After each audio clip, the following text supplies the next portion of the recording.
तस्तासुल में आपको ले चलते हैं बलूचिस्तान के इलाके अंदरपुर में, जहां डिप्टी स्पीकर बलूचिस्तान असम्बली सरदार बाबर खान मूसा खेल दुश्वार गुजार रास्तों को खातिर में लाए बिना पहुंच गए।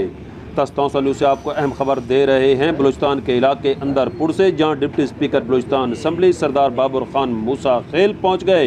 यहाँ मौजूद रहे हमारे दोस्त मुश्ताक खान मूसा खेल, जिनके मुताबिक डिप्टी स्पीकर बलूचिस्तान असम्बली सरदार बाबर खान मूसा खेल अंदरपुर अहमद दिन बुजदार की रिहाइश गाह पहुँचे, जहाँ नुमाइंदगी बुजदार बरादरी ने उनका शानदार इस्तकबाल करते हुए उन्हें खुश आमदीद कहा। उनकी 3 साला सियासी कारकर्दगी को खराज तहसीन पेश किया गया। अंदरपुर रोड की मंजूरी पर उनका खसूसी शुक्रिया भी अदा किया गया। आखिर में बेहतरीन दावत का भी एहतमाम था। अहम खबर से आपको आगाह कर रहे हैं बलूचिस्तान के इलाके अंदरपुर से, जहाँ डिप्टी स्पीकर बलूचिस्तान असम्बली सरदार बाबर खान मूसा खेल अहमद दिन बुजदार की रिहाइश गाह पहुँचे, जहाँ उनके कबीले वालों ने डिप्टी स्पीकर बलूचिस्तान असम्बली सरदार बाबर खान मूसा खेल का शानदार इस्तकबाल करते हुए उनकी सियासी कारकर्दगी को सराहा। मुश्ताक खान मूसा खेल के साथ सुहेल शहजाद, अंदरपुर, बलूचिस्तान।